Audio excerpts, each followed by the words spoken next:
আলামিন আমাদেরকে কেন সৃষ্টি করলেন? একটা উদ্দেশ্য আছে না নাই?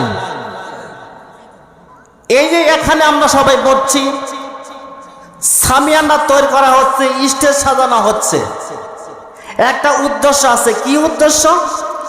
এখানে কোরআন ও হাদিসের আলোচনা করা হবে, এটাই হলো বড় উদ্দেশ্য। কথা বলেন ঠিক কিনা? আল্লাহ রাব্বুল আলামিন মানুষকে সৃষ্টি করেছেন একটা উদ্দেশ্য, মানুষকে সৃষ্টি করেছেন একটা উদ্দেশ্যের জন্য। মানুষের জন্য সৃষ্টি করেছে আল্লাহ রাব্বুল আলামিন অগণিত নিয়ামত। বলেন সুবহানাল্লাহ। আমার ভাইরা, আমার বন্ধুগণ,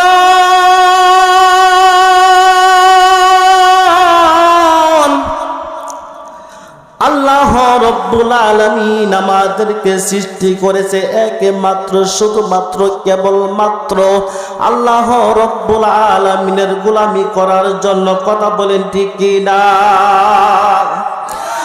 আমার ভাইরা রে, আল্লাহ রাব্বুল আলামিন ডাক দিয়ে বলতেছেন, ওরে দুনিয়ার মানুষ, তোমরা আমাকে সৃষ্টি, তোমরা আমার ইবাদত করবা। আমার ইবাদত করার জন্য আমি আল্লাহ রাব্বুল আলামিন খুশি হইয়া মনটা আনন্দ করে তোমাদের জন্য আসমান বানাইলাম, জমিন বানাইলাম, চন্দ্র বানাইলাম, সূর্য বানাইলাম, নদীর ব্যবস্থা করে দিলাম, সাগরের ব্যবস্থা করে দিলাম। ও আমার বান্দারা, আমাকে এমনি তোমরা চিনতে পারবা না। আমাকে চিনার জন্য, আমাকে বোঝার জন্য, আমাকে মানার জন্য, আমার পরিচয় পাওয়ার জন্য, আমাকে পরিচয় পাওয়ার জন্য তোমরা টেনশন করিও না। আমাকে যদি পরিচয় পাইতে লাভ করতে চাও, আমাকে যদি চিনবার চাও, আসমানের দিকে লক্ষ্য করো, জমিনের দিকে লক্ষ্য করো, হাজার হাজার গাছ বৃক্ষ তরলতার দিকে লক্ষ্য করো। এই দিকে লক্ষ্য করলে আমার পরিচয় পেয়ে যাবা। আল্লাহ রাব্বুল আলামিন বলতেছেন, বান্দা, যদি আমার পরিচয় পাইতে চাও তাহলে কি করো? আমাকে তোমার দুই চোখ দিয়ে দেখতে পারবা না, আমাকে লাভ করতে পারবা না। আমার পরিচয় পাওয়ার আগে আমি যে সুন্দর করে আসমান বানাইলাম, জমিন বানাইলাম, চন্দ্র বানাইলাম, সূর্য বানাইলাম, এই সমস্ত সৃষ্টিগুলার দিকে লক্ষ্য করলে আমার পরিচয় পেয়ে যাবা। বলেন সুবহানাল্লাহ। আমার ভাইরা, আমার বন্ধুগণ, আল্লাহ রাব্বুল আলামিন কুরআনুল কারীমের মধ্যে বলতেছেন, সূরাতুল তাওবা 112 নম্বর আয়াতে আল্লাহ তাআলা কত সুন্দর করে বলেন, আত-তাইবুনাল আবিদুনাল হামিদুন আস-সাইহুনার রাকিউনা সাজিদুনা আমিরুন আল-আমিরুনা বিল মা'রুফি ওয়ান নাহুনা আনিল মুনকার ওয়াল হাফিজুনা লিহুদুদিল্লাহি ওয়া বাশশিরিল মুমিনিন। আল্লাহ রাব্বুল আলামিন বলতেছেন, বান্দারে, আটটা গুণ যদি তোমরা তৈরি করতে পারো, আটটা গুণের গুণান্বিত যদি হইতে পারো, আমি আল্লাহ রাব্বুল আলামিন তোমাদেরকে কথা দিলাম, তোমাদের কাছে ওয়াদা করলাম, ইন্নাল্লাযীনা আল্লাযীনা আমানু ওয়া আমিলুস সলিহাতি কানাত লাহুম জান্নাতুল ফিরদাউসি নুজুলা। আল্লাহ রাব্বুল আলামিন বলতেছেন, বান্দা আটটা গুণে গুণান্বিত হও, আটটা গুণে গুণান্বিত হইলে তোমরা আমার জান্নাতুল ফেরদাউসের মালিক হইবা। কয়টা গুণ? আটটা গুণ। আটটা গুণ যদি কোনো বান্দার ভিতরে থাকে, আল্লাহ রাব্বুল আলামিন বলতেছেন নিশ্চয় নিশ্চয় তাদের জন্য আমি জান্নাতুল ফেরদাউস বানিয়ে রাখছি। জান্নাতে যাবেন না ইনশাআল্লাহ? সবাই জান্নাতে যাবেন, একটা কারণ আছে। কিসের বিনিময়ে জান্নাতে যাবেন? আল্লাহ রাব্বুল আলামিন বলতেছেন, বান্দা যদি তুমি জান্নাতে যাইতে চাও, একটা কারণ, একটাই উদ্দেশ্য হলো তোমরা আমার গোলামি করো। গোলামি ব্যতীত আল্লাহ রাব্বুল আলামিনের জান্নাতে যাওয়া সম্ভব হবে না। কথা বলেন ঠিক কি না? আমার ভাইরা, আমার বন্ধুগণ, মুসা আলাইহিস সালাতু ওয়াস সালামের জামানায় তিনটা যুবক, কথা বলেন কয়টা যুবক? তিনটা যুবক একটা পরশমণি পাথরের জন্য, একটা পরশমণি পাথরের জন্য বাড়ি ছাড়লেন, ঘর ছাড়লেন, দেশ ছাড়লেন। এই পরশমণি পাথর কোথায় গেলে পাওয়া যাবে? মাথার মধ্যে সেই টেনশন শুরু হয়ে গেল। আমার বন্ধুগণ, এই পরশমণি পাথর তালাশ করতে করতে করতে করতে যুবক, তিনটা যুবকের মধ্যে দুইটা যুবক মারা গেল। কয়টা যুবক মারা গেল? তিনটা যুবকের মধ্যে দুইটা যুবক মারা গেল। ও বন্ধুগণ, এই পৃথিবীটা হলো মানুষের ইবাদতের জায়গা, এই পৃথিবীটা হলো আখিরাতের বাজার। কথা বলেন ঠিক কি না? আমার ভাইরা রে, এই পৃথিবীর জমিনের মধ্যে আইসা বাড়ির পিছনে ঘুরতাছি, ঘরের পিছনে ঘুরতাছি, সম্পদের জন্য ঘুরতেছি। একতলা নয়, দুই তালা নয়, তিন তালা নয়, শত শত তালা দেওয়ার জন্য আমরা তৈরি আছি, কিন্তু আল্লাহর ইবাদত থেকে আমরা মুক্ত হয়ে গেছি। ও বন্ধুগণ, মুসা আলাইহিস সালাতু ওয়াস সালামের জামানায় তিনটি যুবক ওই পরশমণি পাথর খোঁজার জন্য ঘর থেকে বাইরে হয়ে গেল। পরশমণি পাথর খুঁজতে খুঁজতে খুঁজতে খুঁজতে এক পর্যায়ে যুবকগুলো বুড়া হয়ে গেল। এই যুবকগুলো বুড়া হওয়া যাওয়ার পরে দুইটি যুবক মারা গেল, একটা যুবক থাকলেন। এই বুড়া মানুষ পাথর খুঁজতে খুঁজতে একটা পাথর পাইল। এই পাথরটা পাওয়ার পরে এখন মাথার মধ্যে টেনশন ধরে গেছে। ওগো আল্লাহ,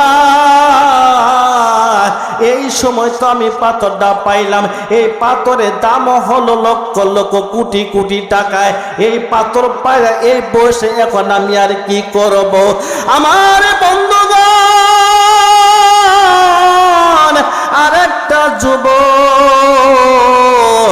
এই দুনিয়ার আশা বাদ দিয়া, বাড়ি ঘরের আশা বাদ দিয়া, আল্লাহকে পাওয়ার জন্য, আল্লাহকে রাজি খুশি করার জন্য আল্লাহর ইবাদত করতে করতে করতে করতে আল্লাহর ওলি হইয়া গেল। চিৎকার দিয়া বলেন সুবহানাল্লাহ। ইন্না আউলিয়া আল্লাহি লা খাউফুন আলাইহিম ওয়ালা হুম ইয়াহজানুন। আল্লাহ রাব্বুল আলামিন বলতেছেন, যারা আমার ইবাদত করিয়া, যারা আমার হুকুমকে মানিয়া, যারা আমাকে ভয় করিয়া আমার ইবাদত করলো, আমি আল্লাহ রাব্বুল আলামিন তাকে ওলি বানায়া নেই। আর আল্লাহর ওলি যারা কবরের মধ্যে কবরে সুখের বিছানায় থাকবে, সেই কবরের মধ্যে তাদের কোনো ভয় নাই, তাদের কোনো টেনশন নাই, তাদের কোনো চিন্তা নাই। কথা বলেন ঠিক কি না? আমার ভাইরা, আল্লাহর ওলি হব না আল্লাহর দুশ্মন হব? চিৎকার দিয়ে কথাটা জবাব দেন আমার ভাইরা। আল্লাহর ওলি হইতে গেলে 5 ওয়াক্ত নামাজ পড়া লাগবে। কয় ওয়াক্ত নামাজ? 5 ওয়াক্ত নামাজ পড়তে হবে। ও বন্ধু, যতই ইবাদত করেন না কেন, আপনার আমার ভিতরে যদি নামাজ না থাকে, এই নামাজ ব্যতীত যতগুলো ইবাদত করবেন, এই ইবাদতগুলো কোনোই কাজে আসবে না। কথা বলেন ঠিক কি না? আমার ভাইরা রে, ইবাদত করতে গেলে আল্লাহ রাব্বুল আলামিনের প্রতি ঈমান আনতে হবে, আল্লাহ রাসূলের প্রতি ঈমান আনতে হবে। ও মুসলমান, ও মুসলমান, এই জন্য কবি বলতেছে, এই জন্য কবি বলতেছে, মুসলিম মোরা ঘুমে আছো, চোর ঢুকেছে ঘরে, ইমান তোমার ছিনিয়ে নিল, দেখো না খেয়াল করে। কথা বলেন ঠিক কিনা? ও মুসলমান ভাইরা আমার, আমরা তো মুসলমান, মুসলমান বলে দাবি করতেছি। আল্লাহ রাব্বুল আলামিন বলতেছেন, ইয়া আইয়ুহাল্লাযিনা আমানু দুখুলু ফিস সিলমি কাফা। আল্লাহ তাআলা বলতেছে, ও দুনিয়ার মানুষ, ও আমার ইমানদার বান্দারা, তোমরা পুরোপুরি ভাবে ইসলামের ভিতরে ঢুকে যাও। আমার ভাইরা রে, দাদা ছিল মুসলমান, বাবা ছিল মুসলমান, আমিও হইলাম মুসলমান।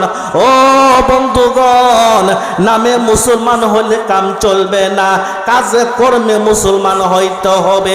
মুসলমান হলো 2 ভাগে ভাগ, একটা হলো এজিদি মুসলমান, আর একটা হলো হুসাইনি মুসলমান। আমরা এজিদি মুসলমান হইব না হুসাইনি মুসলমান হইব?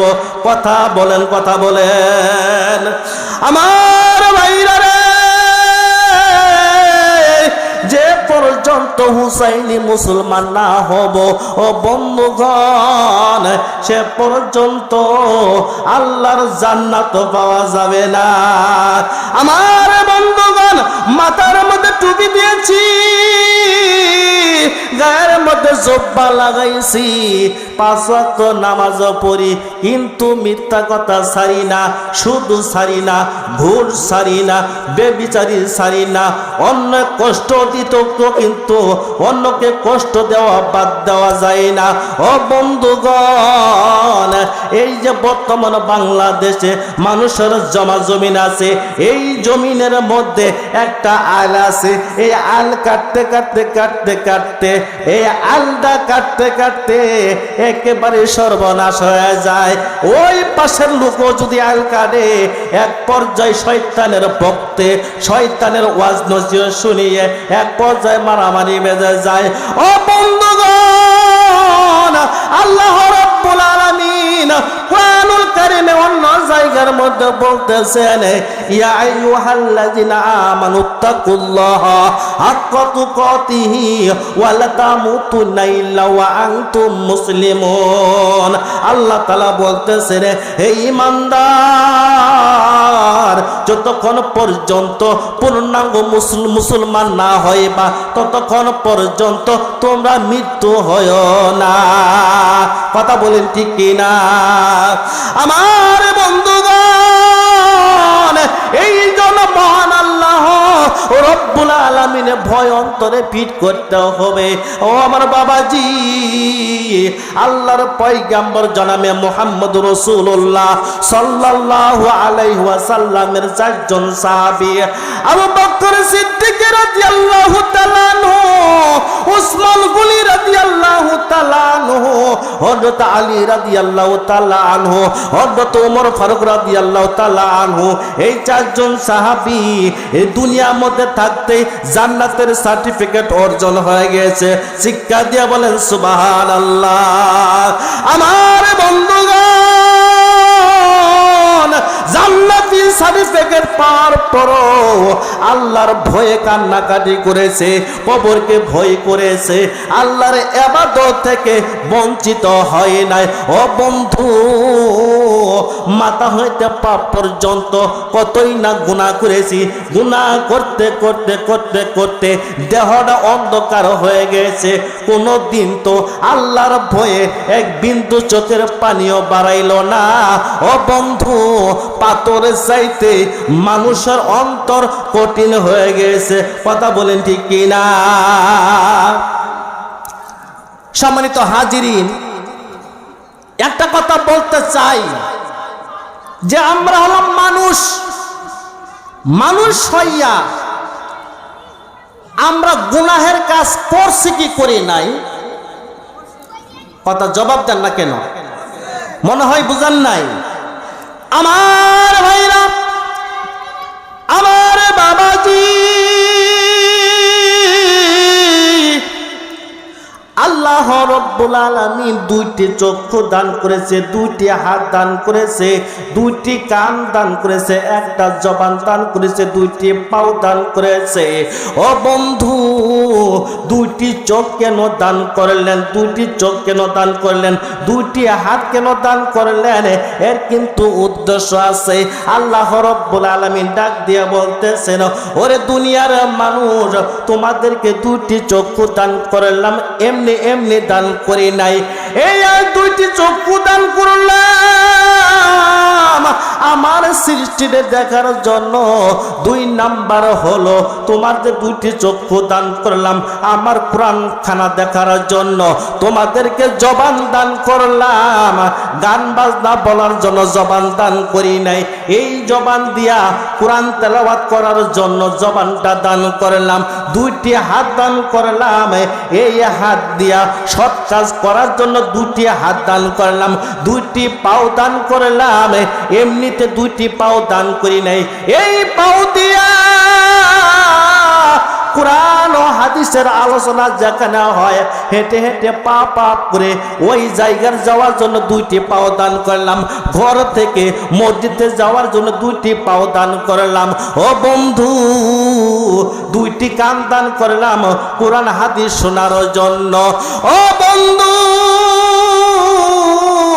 আল্লাহ রাব্বুল আলামিন যে উদ্দেশ্যে, যে কারণে আমাদেরকে এই অঙ্গ প্রত্যঙ্গ গুলো দান করলো, তাহলে আল্লাহর পথে খাটাল লাগবে না শয়তানের পথে খাটাল লাগবে? কথা শিক্ষা দিয়া বলেন কথাটা ঠিক কি না? আমার ভাইরা, এই কথা দ্বারাই বোঝা যায় এই জবান দিয়া গুনাহের কাজ করেছি, চোখ দিয়ে গুনাহের কাজ করেছি, কান দিয়ে গুনাহের কাজ করেছি, হাত দিয়ে গুনাহের কাজ করেছি, পাও দিয়ে গুনাহের কাজ করেছি, অন্তর দিয়ে গুনাহের কাজ করেছি। কথা বলেন ঠিক কি না? আমার ভাইরা রে, কাপড় চোপড়ের মধ্যে যদি কালো দাগ লেগে যায়, ময়লা যদি হয়ে যায়, সাবান লাগাইলেন, জেট পাউডার লাগাইলেন, এই সাবান লাগানোর কারণে, জেট পাউডার লাগানোর কারণে আপনার আমার কাপড় চোপড় পরিষ্কার হয়ে যায়। আপনার অন্তরে, আমার অন্তরের মধ্যে যে গুনাহের দাগ আছে, এই গুনাহের দাগগুলো কি দিয়া পরিষ্কার করবেন? আল্লাহর পয়গাম্বর সাল্লাল্লাহু আলাইহি ওয়াসাল্লাম বলেন, তোমার অন্তরে কালো দাগগুলো পরিষ্কার করবা একমাত্র জিকিরের মাধ্যমে। কথা বলেন ঠিক কি না? একটু জিকির করে লা ইলাহা ইল্লাল্লাহ, লা ইলাহা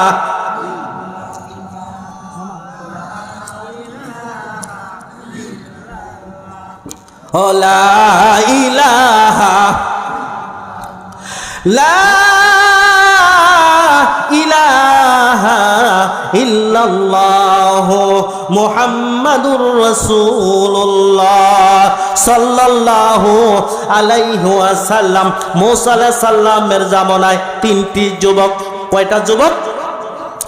এই তিনটি যুবকের মধ্যে দুইটি যুবক মারা গেল, আরেকটা যুবক থাকলো যে পাথরখানা পাইলো, এই পাথরটা মাথার মধ্যে লইয়া মানুষের বাড়ি বাড়ি ঘরে ঘরে ঘুরতেছে।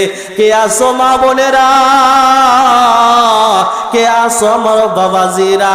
ঘর থেকে মানুষগুলো বেরিয়ে আসলেন আর বলতেছেন, বাবাজি আমাকে আপনারা কেন ডাক পারতেছেন? এই পাথরওয়ালা মুরব্বি বলতেছে, বাবারে এই পাথর খোঁজার জন্য ঘর সারলাম, বাড়ি সারলাম, দেশ সারলাম, অবশেষে বুড়া হয়ে গেলাম গা। আমার সাথে দুইজন সাথী ছিল, এই সাথী দুটা মারা গেল গা। এই পাথর দিয়ে এখন আমি কি করব? শেষ বয়সে এই পাথরটা দেওয়ার জন্য আপনাদের কাছে আসছিলাম। ওই এলাকার মানুষগুলো বলেছিল, ওগো বাবাজি এই পাথরটা লইলে, এই পাথরটা যদি আমরা গ্রহণ করি তাহলে আমি আল্লাহকে ভুলে যাব, আল্লাহর ইবাদত থেকে ভুলে যাব। ও বাবাজি এই পাথরের দরকার নাই, এই পাথর নিয়ে আপনি অন্য কোথাও যান। এই মুরব্বি পাথরখানা লইয়া যাইতে যাইতে যাইতে যাইতে সামনে একটা সাগর পড়েছে। এই সাগরের কিনারে একটা যুবক আল্লাহকে রাজি খুশি করার জন্য নামাজ পড়তেছে। এই বুড়া বাবা পাথরটা লইয়া সেই যুবককে ডাকতেছে, ওরে যুবক তোমার জন্য পাথরখানা নিয়ে আসলাম। যুবক নামাজ শেষ করে ঘুরতেছে, ঘোরার পরে বলতেছে, বাবাজি এটা কিসের পাথরে নিয়ে আসতে বলেন? এই মুরব্বি বলতেছে, ওরে যুবক এই পাথরের জন্য জীবন শেষ করলাম, এই পাথরটা লক্ষ লক্ষ কোটি কোটি টাকা দাম, এই পাথরটা দেওয়ার জন্য তোমার কাছে আসছি।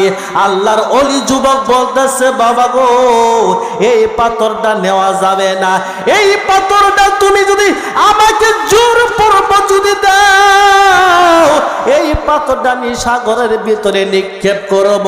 এই কথা বলতে দেরি, এই কথা বলতে দেরি, পাথর সাগরের মধ্যে নিক্ষেপ করতে দেরি হলো না। এই মুরব্বি বলতেছে, ওরে বাবাজি এই পাথর কেন তুমি সাগরের মধ্যে নিক্ষেপ করলা? এই পাথরের জন্য জীবন যৌবন শেষ করলাম। আল্লাহর ওলি বলতেছে, বাবাজি এই পাথর কি আপনি ফিরে চান? আল্লাহর ওলি বলতেছে, পাথর কি ফিরে চান? ওই যুবক ওই বুড়া মানুষ বলতেছে, বাবা পাথর আমাকে ফিরে দিতে হবে, তুমি সাগরের মধ্যে কেন ফালাইলা? আচ্ছা বলেন তো দেখি, সাগরের ভিতরে যে পাথর নিক্ষেপ করলো এই পাথরটা কি পাওয়া সম্ভব? কথা মনে হয় বুঝেন নাই। পাথর কি পাওয়া সম্ভব? পাথর পাওয়া সম্ভব অবশ্যই। আল্লাহর ওলি যারা, ওলির কথা শুনে আল্লাহ কে? আল্লাহ। আল্লাহ সাগরকে বলতেছে, ওরে সাগর তোমার মাঝে যে আমি পাথরটা ফেলাইলাম পাথরটা ফিরিয়ে দাও। এখন এই সাগরের ঢে ঢে ঢে ঢে একটা নয় দুইটা নয় পাঁচটা পাথর সাগরের ঢে ঢে কিনারে চেপে গেল। বলেন সুবহানাল্লাহ। আমার ভাইরা এই পাথরখানা লইয়া ওই মুরব্বি বাবাকে বলতেছে, ওগো মুরব্বি বাবা তুমি একটা পাথর দিয়েছিলা, এই পাথরের বিনিময়ে তুমি আরো 4টা পাথর বৃদ্ধি করে নাও।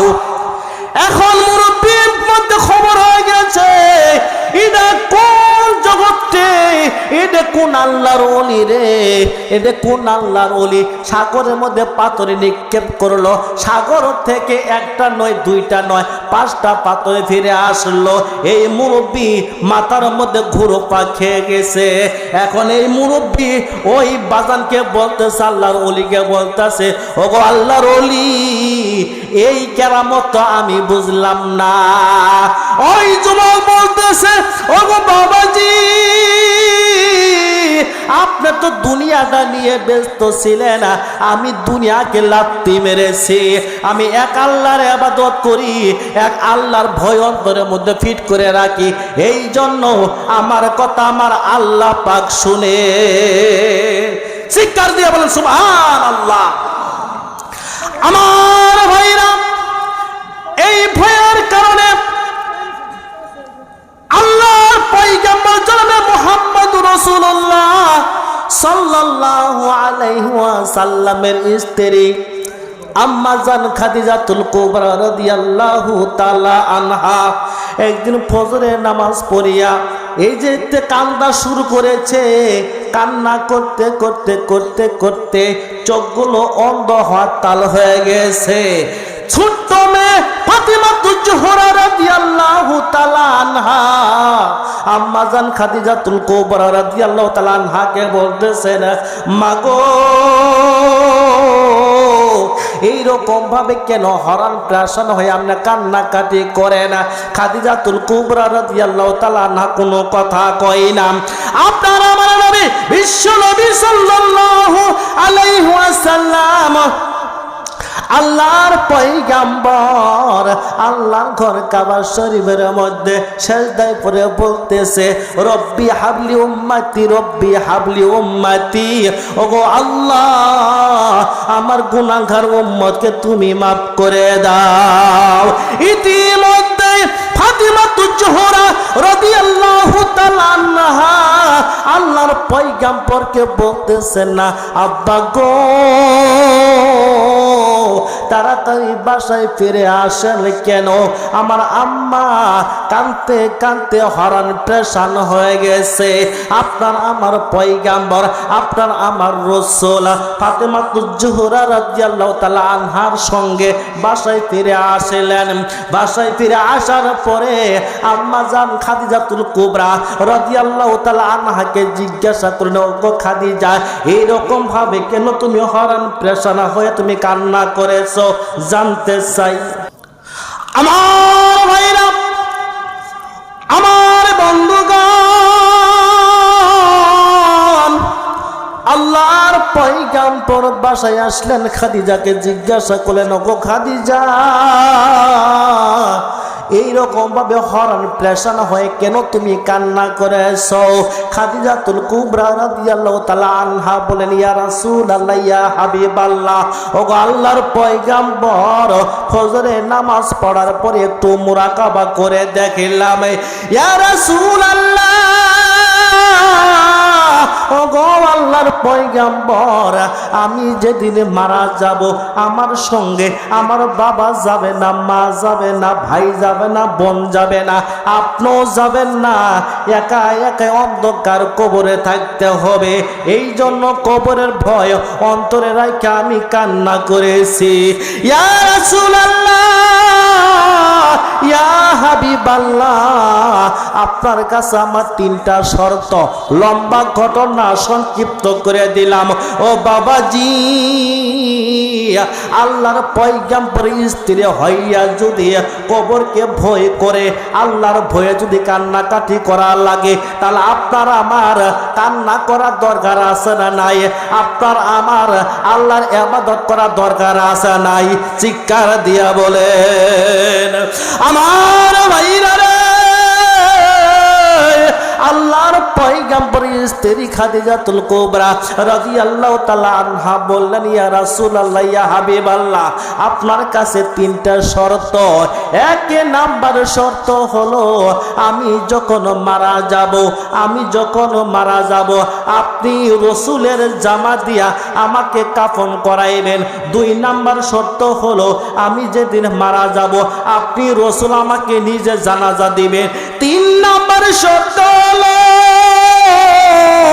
আমাকে যখন কবরে দাফন করানো হবে সমস্ত মানুষগুলো চলে যাবে, আপনি রাসূল চলে যাবেন না।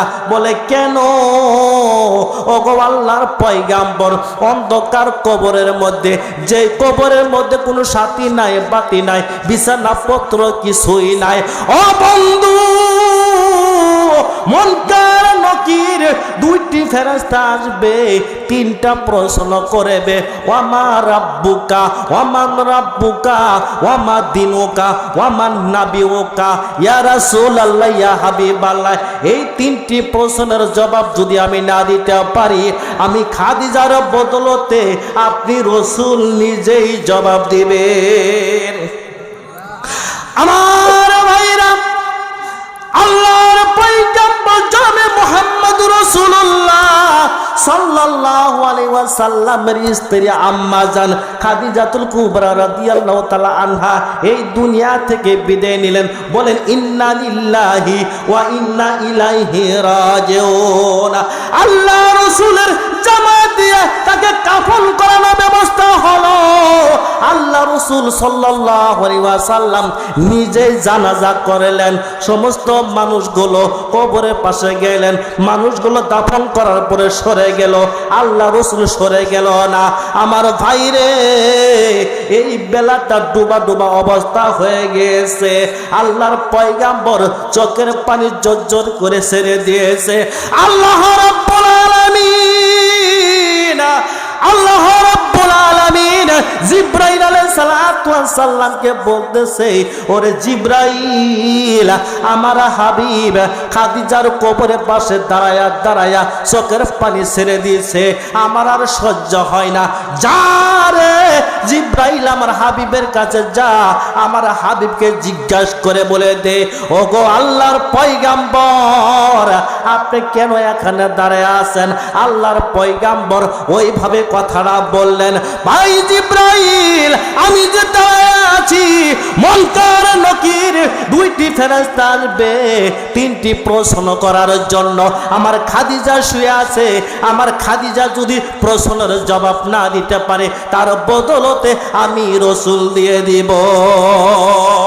জিবরাইল আলাইহিস সালাতু ওয়াস সালাম বলেন, ইয়া রাসূলুল্লাহ, ইয়া হাবিবাল্লাহ, ও আল্লাহর পয়গম্বর, আপনার আর দেওয়া লাগবে না, দেওয়া লাগবে না, আপনার খাদিজার বদলতে আমার আল্লাহ নিজেই দিয়েছে।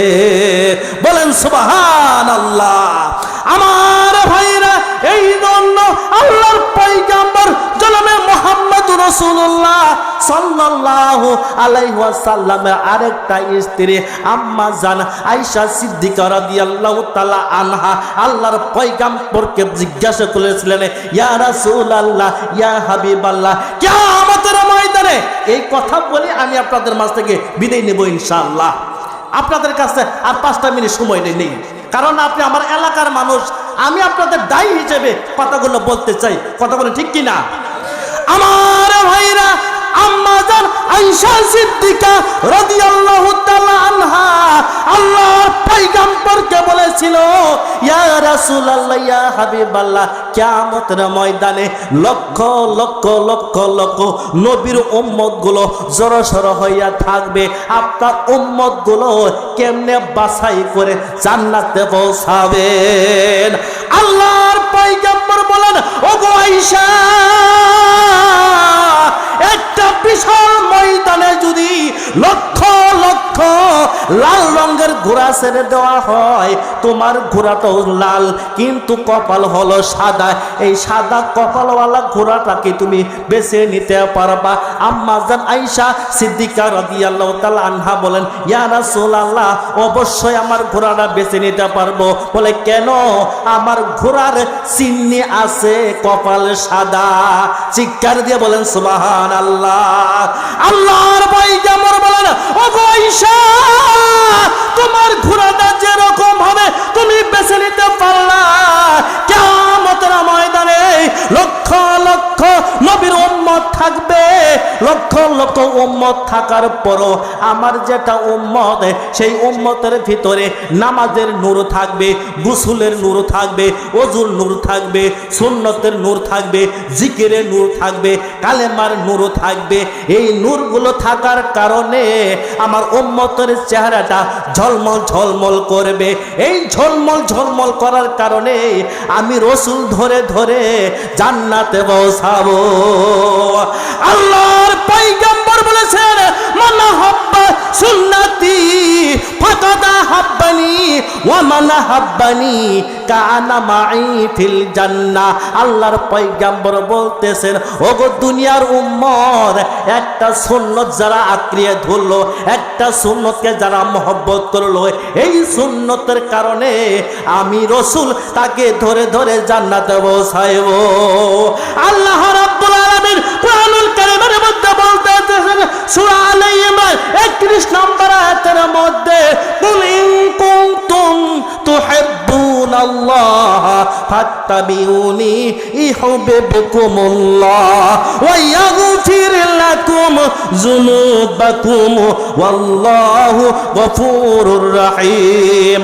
আমার আল্লাহ ডাক দিয়ে বলে, হে নবী আপনি বলেন পৃথিবীর মানুষ যারা আমাকে ভালোবাসতে চায় তারা যেন আপনি নবীকে ভালোবাসে, আপনি নবীকে মহব্বত করে, আপনি নবীকে মহব্বত করলে, আপনি নবীকে ভালোবাসলে আমি আল্লাহর ভালোবাসা অর্জন হয়ে যাবে। আমার ভাইরা, আল্লাহ রাব্বুল আলামিন কুরআনুল কারীমে আরো বলেছেন সূরা আলে ইমরান 103 নম্বর আয়াত আল্লাহ তাআলা বলতেছেন, ওয়াতাসিমু বিহাবলিল্লাহি জামিয়া ওয়া লা তাফাররাকু। আল্লাহ রাব্বুল আলামিন তোমরা বলতেছেন তোমাদের মধ্যে, তোমাদের মাঝে এমন একটা রশি দিলাম, এই রশিখানা তুমি যদি আটকিয়ে ধরতে পারো তুমি ছিটকে পড়ে যাবে না। আল্লাহ তাআলা বলতেছেন এই রশিটা সবাই ধরো, বিচ্ছিন্ন হয়ো না। আল্লাহ রাব্বুল আলামিনের কথা সত্য না মিথ্যা? আমার ভাইরা, এই দুনিয়াটা হলো একটা কুয়া, এই কুয়ার মধ্যে আপনি আমি পড়ে আছি। এই কোরআনের সঙ্গে যদি মহব্বত না রাখি, এই কোরআনের সঙ্গে যদি সম্পর্ক না করি, এই কোরআনকে যদি আমরা অনুসরণ না করি, এই কোরআনের মধ্যে যা বলেছে তা যদি পালন না করি, আমরা অবশ্যই অবশ্যই এই কুয়া থেকে উঠতে পারবো না। কথা বলেন ঠিক কি না? মুসলমানের দলিল হলো এই কোরআন। এই কোরআন যার ভিতরে আছে, এই কোরআনের আইন যার ভিতরে আছে, এই কোরআনের সঙ্গে যারা সম্পর্ক করলো তারা নাকি আমার আল্লাহর সঙ্গে সম্পর্ক করলো। চিৎকার দিয়ে বলেন সুবহানাল্লাহ। সম্মানিত হাজিরিন, আসলে সময় নাই।